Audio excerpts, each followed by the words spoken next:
on ne voit bien qu'avec le cœur, l'essentiel est invisible pour les yeux. L'essentiel est invisible pour les yeux. C'est le secret livré par le renard au Petit Prince une fois qu'il a été apprivoisé.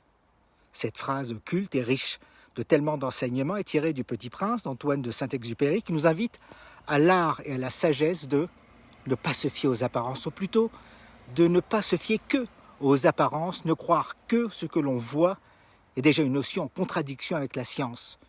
Que ce soit dans la littérature ou dans les écrits du Talmud, c'est toujours plus intéressant de lire entre les lignes, et lire entre les lignes peut nous amener à lire dans la matière. Lire entre les lignes peut nous permettre aussi de réussir à lire dans le noir et pourtant y voir la lumière.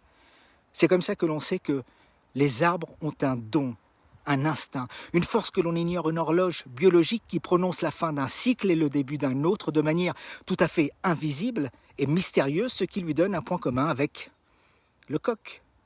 L'arbre et le coq. Cela aurait pu être le titre d'une fable de La Fontaine aussi, mais oui, il y a bien un point commun entre un arbre et un coq. Alors, le lien n'est pas évident au premier abord entre un arbre et un coq, et pourtant, les deux nous passent un message commun très inspirant, où l'essentiel précisément est invisible pour les yeux.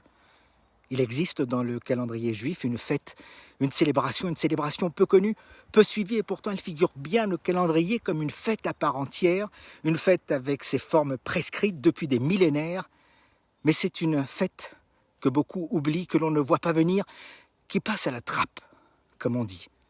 Et pourtant, c'est la fête la plus universelle, la plus écologique, et peut-être la plus belle des fêtes, et pour cause, c'est la fête du renouveau.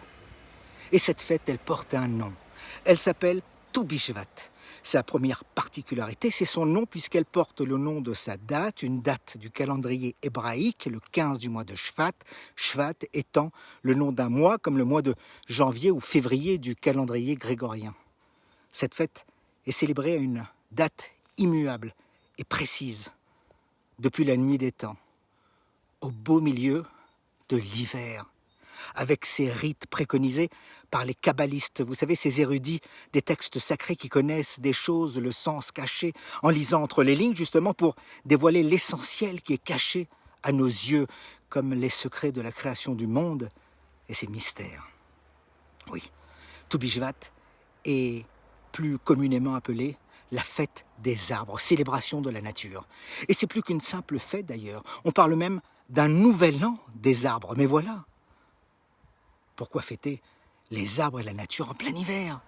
On ne peut pas mettre à l'honneur la nature quand elle est en sommeil. Est-ce que l'on fêterait, nous, notre anniversaire, convier des invités, organiser un grand dîner, quand on se trouverait encore endormi et presque sans habit dans son lit? Fêter un arbre en hiver sous la neige?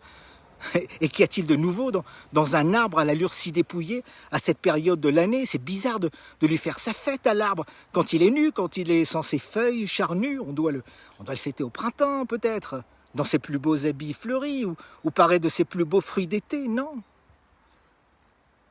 Et pourtant c'est bien maintenant, au beau milieu de l'hiver, sous la neige. C'est même le meilleur moment. Pourquoi? Parce qu'il ne faut pas se fier aux apparences. Parce que tout n'est pas visible à l'œil nu. Parce que souvent, même au plus profond des ténèbres et du désespoir, il y a une solution peut-être qui se fabrique, en train d'émerger, de se construire quelque part, une solution à nos problèmes peut-être, même si l'on ne voit même pas encore le bout du tunnel. C'est un bel enseignement. L'essentiel est invisible pour les yeux.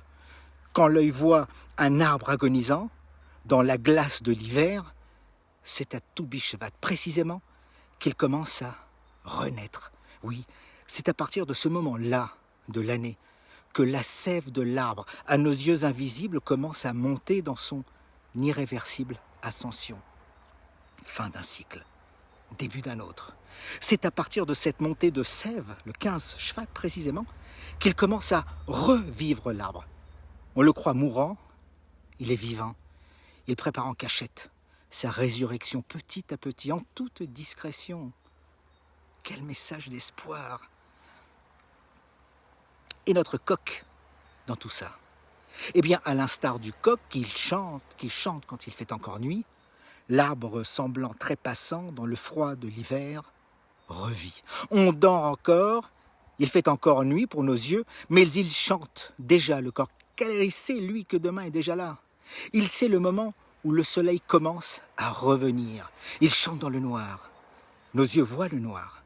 Il chante doucement, immuablement. La lumière n'est pas encore perceptible pour notre œil, mais il chante, le coq, c'est dans son horloge biologique à lui aussi. Il n'y peut rien, il chante pour nous dire que la lumière revient, même si on ne voit rien, même si on ne ressent pas encore la lueur et la chaleur du soleil. Il faut qu'on se réveille. Il faut qu'on se réveille parce que tout se prépare dans le noir. Fin d'un cycle, début d'un autre. La sève cachée qui monte dans le tronc gelé, le cri du coq à l'aube qui nous paraît chanter, c'est la vie après la mort. C'est l'âme dans un corps. C'est l'essentiel qui est invisible pour nos yeux. Cela porte un nom, l'espoir. Et l'espoir se dit Tikva en hébreu. Ce n'est pas pour rien que c'est le nom que porte l'hymne du peuple juif, ballotté, bouleversé, de tant d'exil, de tant de drames, et qui vient revivre sur sa terre après 2000 ans. Le chant du coq comme le son du corps, qui change une fois par an, la donne et le décor, nous rappelle que tout passe, que la page va se tourner, que finalement, le bien finira forcément par arriver, même si on ne le voit pas encore. Cette année, la sève commence son ascension à partir de ce 5 février au soir, et moi je serai là, je ferai partie de ceux qui chanteront encore dans le noir, et je te célébrerai, nature, aujourd'hui et pour le futur, parce que tant qu'il y a de la vie, il y a de l'espoir. Et tant qu'il y a de l'espoir, il n'est jamais trop tard. Il n'est jamais trop tard de croire que demain revient la chance, car même dans le froid et dans le noir, dans la nuit et brouillard, on n'est jamais seul. Il y a l'alliance, où quelles que soient nos croyances, il ne faut pas se fier aux apparences. Ne pas se fier que à l'aspect ou au premier degré. La sagesse nous commande de ne jamais écouter les rumeurs, les ragots, pour ne juger qu'avec le cœur.